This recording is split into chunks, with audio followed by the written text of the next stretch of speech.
munywanyi gwantegedde agatawunyiza vumbe kkiriza olunaku olwaleero obeeko by'otegeera. Obwakabaka bwa Buganda nga buli mu kasattiro bugezaako okubanja Ssaabasajja Kabaka yonna gye yeekukuma afubutukeyo.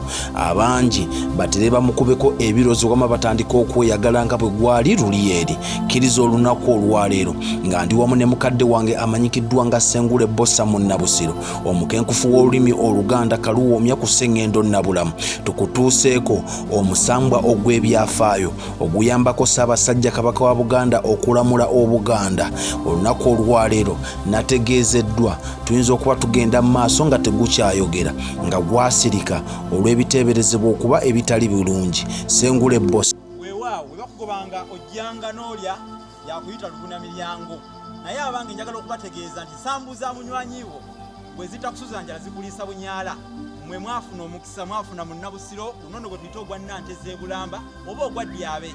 Kale nno bw'obanga oli mu kuyubuluza Nsansa obanga mu butuufu oli kuzaakayeya naawe agezaako okuteeka olulajje mu kazingojjo, sooka obisse mu nsuwa, sooka obinyikeko mu nsuwa, ate ojje eno oteekeyo omwoyo oba osseeko omulaka ku bino ebyenvumbo bye twogera. Bagamba bye ebyenvumbo ebyogerwa mu kyama 22, naye ku luno tugenda kubalirira amawaatangululu kubanga ebigambo byo maluma tegagwa mu kamwa, era nzize nsembekedde nabyo okufaananako amasaamu amatenzi ago amasaasi n'amatuzi bwe gasembekera mu kisembeeko ekya Musamula Buleebo.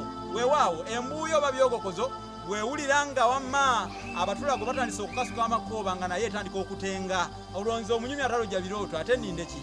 Nze Musisi Bbosa mu Nabusiro era nga ntandikiddewo wano mu kanyomero kano akagenda okubasonsomola okufaananako erigwa y'ettovu.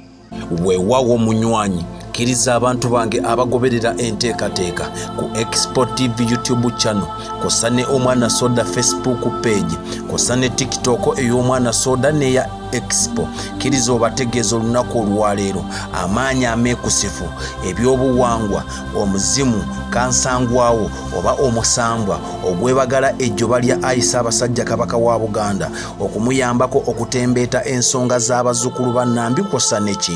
Obadde okimanyi nti nno Kabaka wa Buganda bw'aba alamula Buganda waliwo amaanyi ag'enjawulo agamukulemberera nga alina n'omusambwa ogumubuulira oba okumulabula awamu n'okumuwa ku magezi. Omusambwa oguwabula Kabaka ng'alamula ogumubuulira nti kati kino kikolebwe, kino kigaane, kino kigaanibwe, ogumanyi? Omusambwa ogwo guyitibwa goggoggo. Obadde ogumanyi?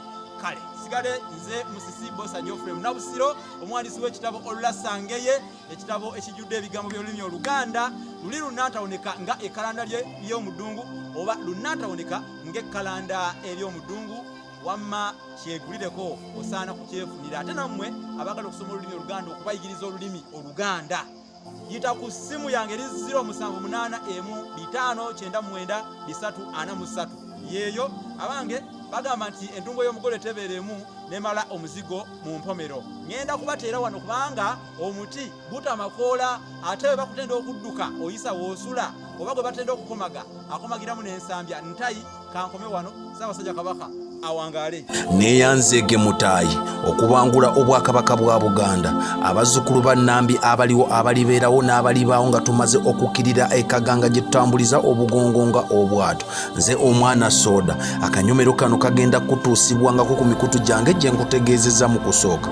Bw'anaakanyumirwa ennamba z'essimu kweziri, ogenda ku followinganga munywanyi wange Ssengule Bbosa mu Nabusiro ku Facebook akozesa Olulasangeye, ne ku TikTok Olulasangeye, ne ku YouTube Olulasangeye. Osobola okumunoonyako wamma n'oyongera okukenkuka mu lulimi lwa Ssaabasajja Kabaka, olulimi Oluganda olwafuuka ennyingo eyunga buli muntu asangibwa mu ggwanga lyattu Uganda.